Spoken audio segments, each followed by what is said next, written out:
ગુજરાતના તમામ ખેડૂતોનું ફરી એકવાર હાર્દિક સ્વાગત છે। ગુજરાતની એકમાત્ર તાજા અને સચોટ ખેડૂત સમાચાર આપતી યુટ્યુબ ચેનલ જાગૃત ખેડૂત ઉપર ખેડૂત મિત્રો, તો આજે આપણે સમાચાર જોવાના છીએ। તેમાં સર્વપ્રથમ ટ્રેક્ટર યોજના વિશે વાત કરવાના છીએ। ત્યારબાદ છે તે ટેકાના ભાવે તુવેરની ખરીદીનો હેતુ અને સરકારના નિર્ણય વિશે વાત કરવાના છીએ। ત્યારબાદ ગુજરાતની દીકરીઓને સુકન્યા સમૃદ્ધિ યોજના 1,10,000 રૂપિયાની ભેટ વિશે વાત કરવાના છીએ અને ટ્રેક્ટર ખરીદવા માટે શું શું વસ્તુની જરૂરિયાત છે સમગ્ર મામલા વિશે વાત કરવાના છીએ। સમાચારની શરૂઆત કરીએ તો જગતના તાત એવા ખેડૂતે મહા મહેનતે પાકની વાવણી કરે છે, તો એમના માટે ટ્રેક્ટર ખરીદવા માટે ખેડૂતોને મળશે આટલા હજારની સહાય। કયા કયા ખેડૂતોને યોજનાનો લાભ મળશે અને કયા કયા ડોક્યુમેન્ટની તમારે જરૂરિયાત પડશે તેના વિશે આપણે વાત કરીએ તો રાજ્ય સરકાર દ્વારા ખેડૂતોને આર્થિક રીતે મદદ કરવા માટે અનેક પ્રકારની યોજના ચલાવવામાં આવે છે। તેમાંથી એક યોજના છે ટ્રેક્ટર ખરીદીમાં આર્થિક સહાયની યોજના, જે રાજ્ય સરકાર દ્વારા શરૂ કરવામાં આવી છે અને સહાય મેળવવા માટે ગુજરાતના તમામ ખેડૂતોએ ઓનલાઈન અરજી કરવાની છે। રાજ્યના કૃષિ ખેડૂત કલ્યાણ અને સહકાર વિભાગ દ્વારા ખેડૂતો માટે AGR 50 ખેડૂતોને ટ્રેક્ટર ખરીદવા માટે અરજીની સહાય શરૂ કરવામાં આવેલી છે, જેમાં 40 PTO હોર્સ પાવર સુધી મોડેલના 25% અથવા તો 45,000ની મર્યાદામાં બેમાંથી જે ઓછું હોય તેની સહાય રહેશે અને માત્ર ને માત્ર સરકાર માન્ય મોડલની ખરીદી ખેડૂતોએ કરવાની છે અને ખાતા દીઠ વધુમાં વધુ એક વ્યક્તિએ ખરીદી કરી શકાશે। બીજી વાત કરીએ તો 40 PTO હોર્સ પાવરથી વધુ અને 60 PTO હોર્સ પાવર સુધીના મોડલ માટે ખર્ચના 25% અથવા તો 60,000 રૂપિયાની મર્યાદામાં બેમાંથી જે ઓછું હોય તે માટે સરકાર માન્ય મોડલ ખરીદવાનું છે અને આમાં પણ મિત્રો ખાતા દીઠ વધુમાં વધુ એક ટ્રેક્ટર તમને મળવાનું છે। તો મિત્રો તમે અરજી કઈ રીતે કરશો તેના વિશે વાત કરીએ તો મિત્રો સ્ક્રીન ઉપર તમને જે ફોટો દેખાય છે તેવી રીતે તમારે ગૂગલમાં જઈને સર્વપ્રથમ મારી યોજના એવું લખવાનું છે। ત્યારબાદ તેના પર ક્લિક કરવાનું છે અને એ વેબસાઇટ જે આવે છે ગુજરાત સરકારની મારી યોજનાની તેની અંદર જવાનું છે અને મારી યોજનાના પોર્ટલ ઉપર યોજના ઉપર ક્લિક કરીને અંદર જવાનું છે અને ત્યારબાદ જે યોજનાઓનું લિસ્ટ આવશે તેમાં 34 નંબરની યોજના ઉપર તમારે વધુ માહિતી મેળવો એમાં ક્લિક કરવાનું છે અને એક ઓનલાઈન અરજી કરવાનું પેજ ખુલશે। ત્યારબાદ સહાયનો લાભ કોણ કોણ લઈ શકશે તેના વિશે વાત કરીએ અને કયા કયા ડોક્યુમેન્ટની તમારે જરૂર પડવાની છે તો રાજ્ય સરકારની યોજનાનો લાભ ગુજરાતના તમામ ખેડૂતો લઈ શકે છે। સહાયનો લાભ મેળવવા માટે ખેડૂતોએ 7/12નો દાખલો, આધાર કાર્ડ, બેંક પાસબુક, રદ કરેલો ચેક ઓનલાઈન અરજી કરતી વખતે તમારે અપલોડ કરવાના છે। iKheduત.gujarat.government.in પર તમારે અરજી કરવાની છે અને ઓનલાઈન તમે અરજી કરી શકો છો। આગળ ખેડૂત મિત્રો વાત કરીએ તો ગુજરાત ગવર્મેન્ટ તરફથી ખેડૂતો માટે એક ખુશખબર આવી છે। સરકાર ટેકાના ભાવે ખરીદશે પાક અને 3 ફેબ્રુઆરીથી નોંધણી શરૂ થવાની છે। તુવેરના પાક માટે 3 ફેબ્રુઆરીથી લઈને 20 ફેબ્રુઆરી 2025 સુધી ઓનલાઈન નોંધણી થવાની છે। તુવેર માટે ભારત સરકારે 7550 રૂપિયા પ્રતિ ક્વિન્ટલ ટેકાનો ભાવ જાહેર કરી દીધો છે।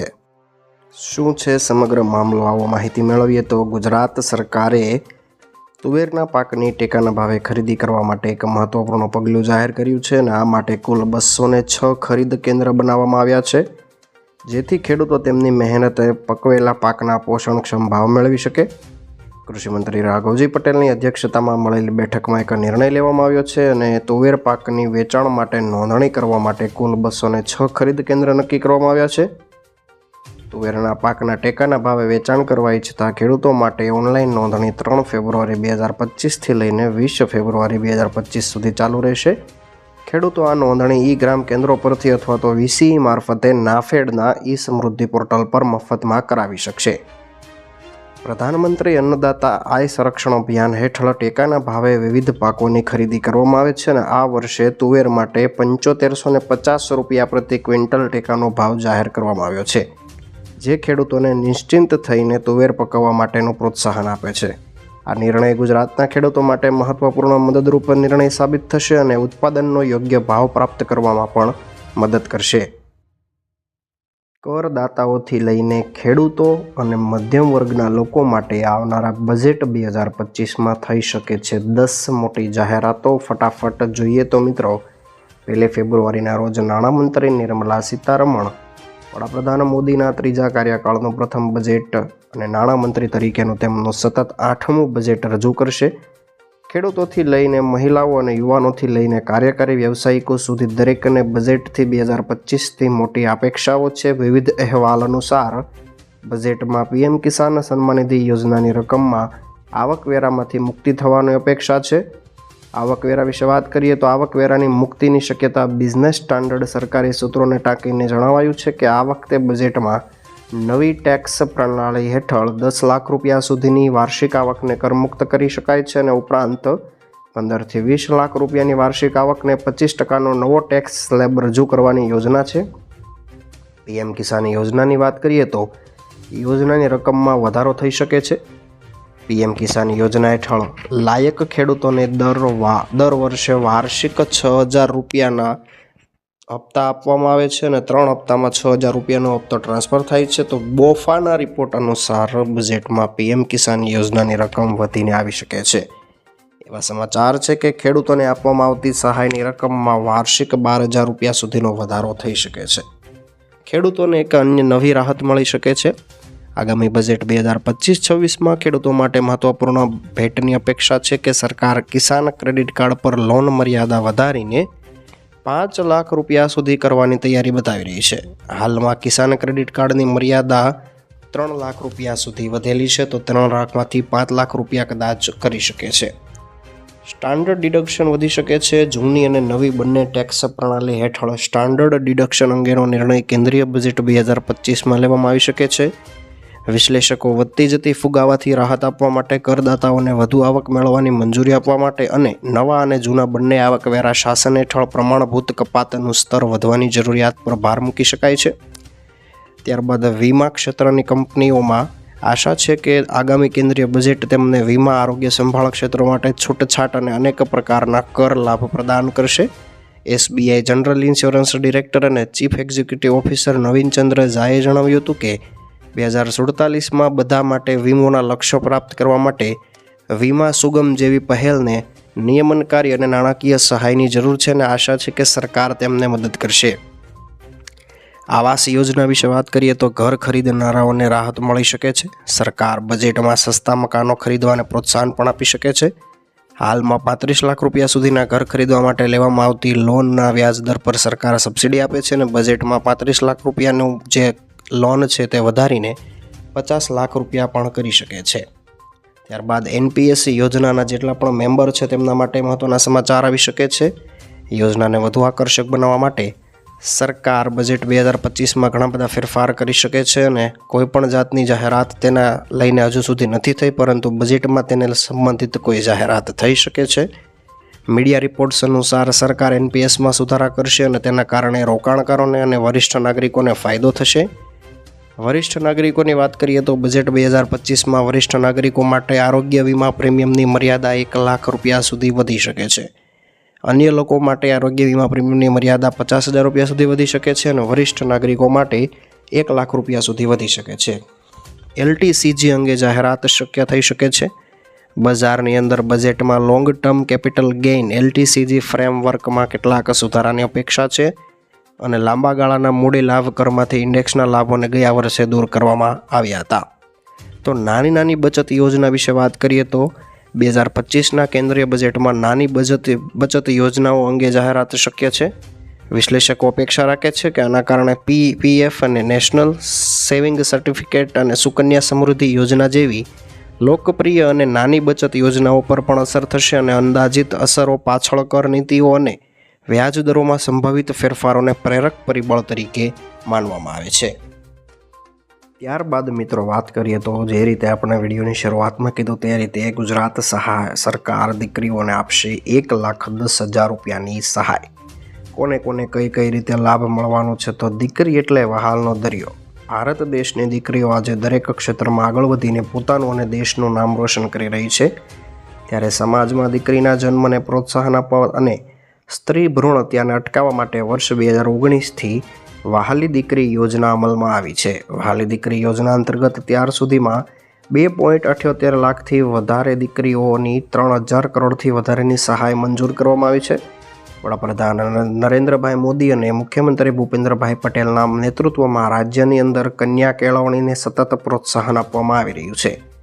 ગુજરાતના તત્કાલીન મુખ્યમંત્રી મોદીએ પ્રથમ વખત રાજ્યમાં કન્યા કેળવણી મહોત્સવ જેવા દીકરીઓના શિક્ષણને પ્રોત્સાહન આપતા કાર્યક્રમ શરૂ કર્યા હતા, જેને વર્તમાન મહિલા અને બાળ કલ્યાણ મંત્રી ભાનુબેન બાબરિયા આગળ વધાવી રહ્યા છે. 2019થી આ ચાલતી યોજનાની અંદર ઘણી બધી યોજનાઓની અંદર દીકરીઓએ ખૂબ જ સારો એવો લાભ મેળવ્યો છે અને તે અંતર્ગત વાત કરીએ તો 2019થી લઈને 2024 સુધીમાં 3000 કરોડથી વધારે રૂપિયાની સહાય સરકારે દીકરીઓ માટે મંજૂર કરેલી છે. કોને કોને લાભ મળશે તો વાત કરીએ તો વહાલી દીકરી યોજના અંદર 2 ઓગસ્ટ 2019 પછી પ્રથમ 3 સંતાન જન્મ્યા હોય તે પૈકીની તમામ દીકરીઓને આ યોજનાનો લાભ મળવાનો છે. આ ઉપરાંત લાભાર્થી દીકરીના માતા પિતાની વાર્ષિક આવક 2 લાખ રૂપિયા કે તેથી ઓછી હોવી જોઈએ અને ગુજરાત રાજ્યની પાત્રતા ધરાવતી દીકરીઓને 1,10,000 રૂપિયા 3 હપ્તાની અંદર આપવામાં આવે છે. અંતર્ગત દીકરી જ્યારે પહેલા ધોરણમાં પ્રવેશે ત્યારે પ્રથમ હપ્તો 4,000 રૂપિયાનો આવશે અને 9મા ધોરણમાં પ્રવેશે ત્યારે બીજો હપ્તો 6,000 રૂપિયા ચૂકવવાનો છે.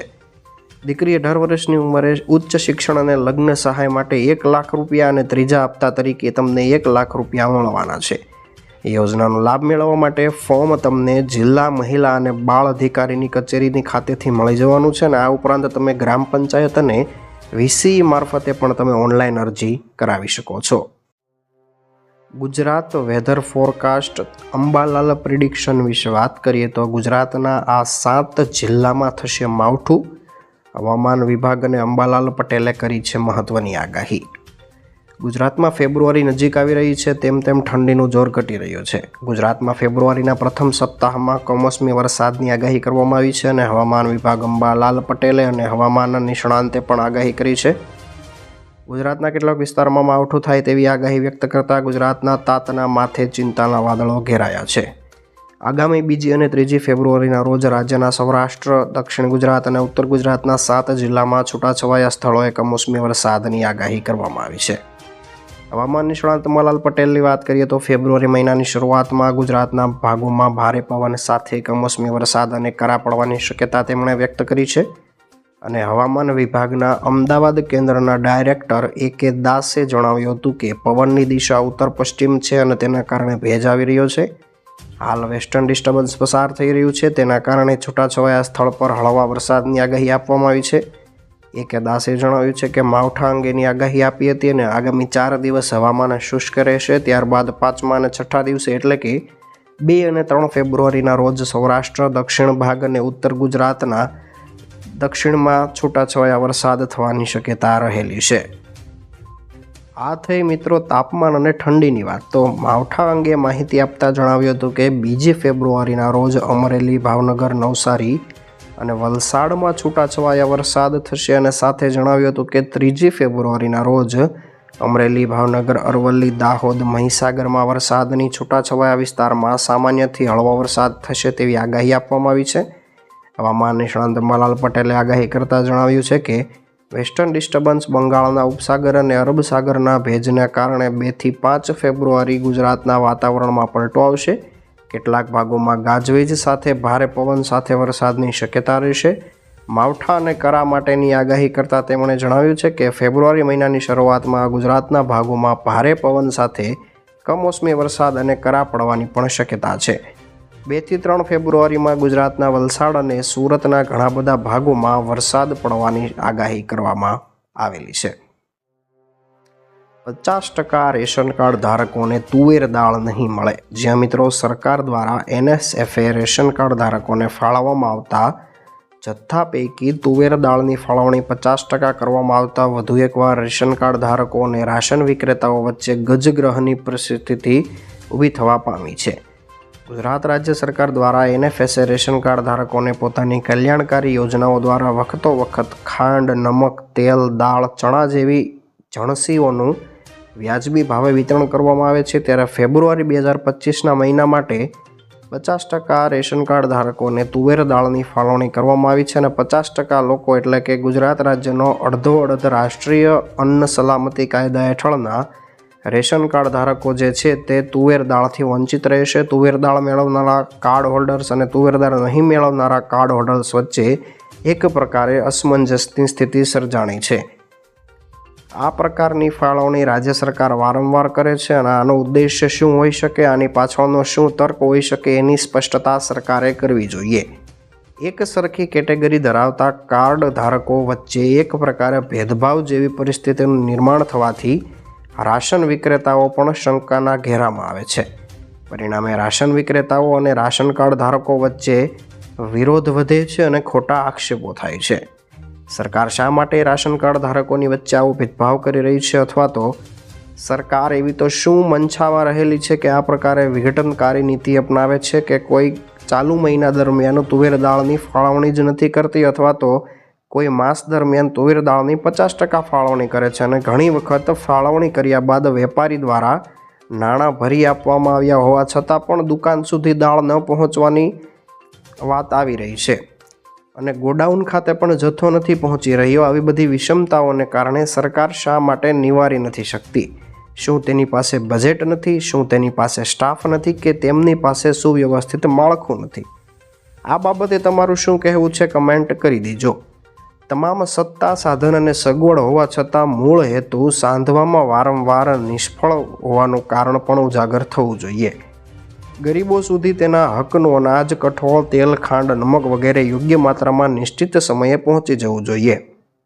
જે નથી થઈ રહ્યું એ સરકારની નિષ્ફળતા છે અને જેના લીધે અત્યારે ગરીબ જનતા પીસાઈ રહી છે અને સરકાર સસ્તા અનાજની દુકાન ચલાવતા દુકાનદારોને ભયંકર માનસિકતાનો ભોગ બનવા મજબૂર કરી રહી છે. તો આ બાબતે તમે શું વિચારી રહ્યા છો? અમને એકવાર કમેન્ટ કરીને જણાવી દેજો. સોલાર પંપ વિશે વાત કરીએ તો પ્રધાનમંત્રી કુસુમ યોજના અંતર્ગત ખેડૂતોને આટલા કરોડની સબસિડી મળશે. પર્યાવરણ અને ખેતી બંનેમાં લાભ થવાના છે. પ્રધાનમંત્રી કુસુમ યોજના અંતર્ગત ખેડૂતોને સોલાર પંપ લગાડવા માટે આર્થિક સહાય આપવામાં આવે છે. તો મુખ્યમંત્રી શ્રી ભૂપેન્દ્ર પટેલના નેતૃત્વ હેઠળ આ યોજનાના વ્યાપક અમલીકરણ માટે સક્રિયપણે કામગીરી કરવામાં આવી રહી છે. તેના પરિણામે રાજ્યમાં ડિસેમ્બર 2024 સુધીમાં 7700થી વધારે ખેડૂતોએ ઓફ ગ્રીડ સોલાર પંપ સ્થાપિત કર્યા છે અને યોજના અંતર્ગત રાજ્ય સરકારે ખેડૂતોને 218 કરોડથી વધુની સબસિડી ચૂકવી દીધી છે, જેમાં અંદાજિત 70% સુધીની રકમની સહાય આપવામાં આવી છે. ખેડૂતોને ઓફ ગ્રીડ સોલાર પંપની મદદથી વીજળીમાં બચત થવાની સાથે પર્યાવરણને પણ ફાયદો થઈ રહ્યો છે. ખેતરોમાં સિંચાઈ માટે પાણી અને વીજળીની નિયમિત ઉપલબ્ધિ સુનિશ્ચિત કરાવવા અને સૂર્ય ઉર્જાનો ઉપયોગ થાય તે માટે વર્ષ 2019ની અંદર કેન્દ્ર સરકાર દ્વારા પ્રધાનમંત્રી કિસાન ઉર્જા સુરક્ષા અને ઉત્થાન મહાઅભિયાન એટલે કે PM કુસુમ યોજના શરૂ કરવામાં આવેલી છે. આ યોજનાનો લાભ લઈને દરેક ખેડૂતો પ્રદૂષણ મુક્ત વીજળીનો ઉપયોગ ખેતીમાં કરી શકે છે. કેન્દ્ર સરકાર દ્વારા 2026ના માર્ચ મહિના સુધીમાં 12,382 ઓફ ગ્રીડ પંપ સ્થાપિત કરવા માટે ગુજરાત રાજ્યને વાયદો આપવામાં આવ્યો હતો. ત્યારે સૌથી વધારે લાભાર્થીઓ નર્મદા જિલ્લામાં યોજના અંતર્ગત વાત કરીએ તો 5100થી વધારે નર્મદા જિલ્લામાં છે. ત્યારબાદ બનાસકાંઠામાં 450થી વધુ, વલસાડમાં 460થી વધુ, નવસારીમાં 100 કરતાં વધારે, ગીર સોમનાથમાં 220થી વધુ, મહીસાગરમાં 260થી વધારે, છોટાઉદેપુરમાં 180થી વધુ, તાપીમાં 160થી વધુ, કચ્છમાં 130થી વધુ, ડાંગની અંદર 320 કરતાં વધારે લોકો જે છે તે આ સોલાર પંપનો લાભ લઈ રહ્યા છે. PM કિસાન યોજના વિશે વાત કરીએ તો મિત્રો, PM કિસાન યોજનાની અંદર કૃષિ સબસિડી સીધી ખેડૂતોના ખાતામાં DBT દ્વારા ટ્રાન્સફર કરવામાં આવશે. જે મિત્રો સરકારનું માનવું છે કે જો ખાતર સબસિડી ડાયરેક્ટ ખેડૂતોને બેંક ખાતામાં આપવામાં આવે તો ખાતર, બીજ અને કૃષિ સંસાધનો પર સબસિડી આપવાનું સરકાર વિચારી રહી છે અને સબસિડી 2 લાખ કરોડ રૂપિયા સુધીનો ખર્ચ સરકાર સબસિડી આપવા માટે કરી રહી છે. આ માટે સરકાર ખેડૂતોને મહત્ત્વના ફાયદા કરાવવાની છે. જેમ કે યુરિયાની એક થેલીની કિંમત છે 265 રૂપિયા, પરંતુ તેની મૂળ કિંમત 2400 રૂપિયા છે. પણ સબસિડી કંપનીને આપવામાં આવે છે અને ખેડૂતોએ માત્ર 265 રૂપિયા ચૂકવવાના હોય છે. કેન્દ્રીય મંત્રીએ કહ્યું છે કે ખાતર અને અન્ય હેતુઓ માટે ખાતરનો ઉપયોગ ઘણી બધી જગ્યાએ થતો હોય છે. જો વિશ્વસનીય વ્યવસ્થાઓ હોય તો ખેડૂતોને સબસિડી સીધી તેમના ખાતામાં આપવામાં આવશે. એટલે કે તમારે 265 રૂપિયા તો તમે જે આપતા હતા તે આપવાના જ છે, પરંતુ તેની સાથે તમને 2400 રૂપિયાની જે સબસિડી આવશે તે પણ હવે તમારે જે વ્યક્તિ પાસેથી તમે ખાતરની ખરીદી કરો છો તેને જ આપવાના રહેશે. સરકાર ડાયરેક્ટ એ વ્યક્તિને નહીં આપે, સરકાર પહેલાં તમને આપશે અને તમે જ્યારે ખરીદી કરો ત્યારે તમારે તે વ્યક્તિને આપવાના છે જેની પાસેથી તમે ખરીદી કરો છો. પીએમ કિસાન યોજનાની અંદર 60,000 કરોડ રૂપિયાનો ખર્ચ કરી દેવાયો છે. જ્યાં મિત્રો લગભગ પીએમ કિસાન સન્માન નિધિનો યોજનાનો ખર્ચ જે છે તે 60,000 કરોડ રૂપિયા સુધી પહોંચી ગયો છે. ખાતર સબસિડી ડીબીટી દ્વારા આપવામાં આવે તો બેંક બેલેન્સ પણ વધશે. આ હતા આજના મુખ્ય સમાચાર. નવા સમાચાર સાથે ફરી એકવાર મળીશું. ત્યાં સુધી જોતા રહો આપણી યુટ્યુબ ચેનલને. જય કૃષિ વિજ્ઞાન.